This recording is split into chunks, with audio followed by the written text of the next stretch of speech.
All right, so I wanted to do just a quick walkthrough of how I put together the label for the custom 8-track in my recording 8-tracks video.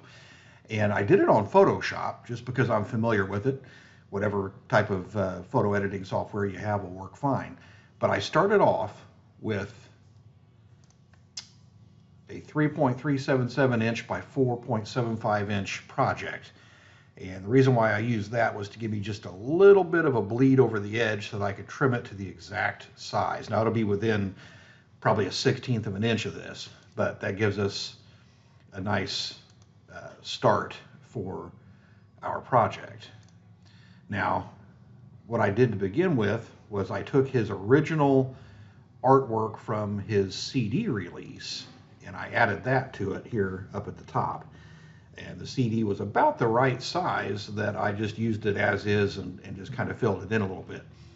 Next, I added a area down at the bottom here for the spine of the 8-track. I measured that off and added a box that was exactly the size that I needed to wrap right over the corner, and then filled in everything else. Now, for that bottom part, I just added my text to that for the spine. Of course, you can add whatever you want for yours, but then when you do the fill, it's nice and seamless there, and you just have the crease where it runs over the outside of it. Now, I wanted to make sure to make it as kind of true to the form as possible, so then I added rectangles using the rectangle tool in Photoshop, added the rectangles, filled them, and then I did a copy to copy them all over so they were the same size, spaced them evenly in there. Then it's just a matter of adding your labels to those boxes. Of course, on an 8-track we have 4 programs, and then adding the tracks into each of those. So it was a pretty simple design.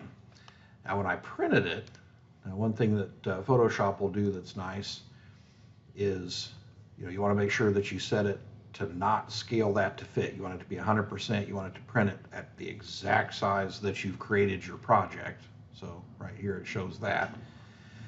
And then I also added in Photoshop, if you look, you have your image here, you can actually add crop marks to it as well.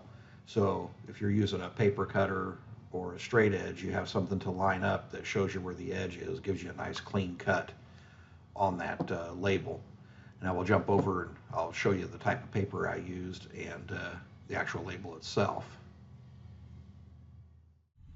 So the paper I used, I bought on Amazon. It's just their Amazon Basics Easy Cover Address label. It's a full page though. It's 8.5 by 11. Now I just printed it through my laser printer, used a straight edge and an X-Acto razor knife to cut the label, and then applied it to the cartridge. Now I think it looks just as good as an original or even better. So that's how I did the label for the recording an 8-track album video that I did. Make sure you check the link in the card above or in the video description to check out the full video. It was a lot of fun.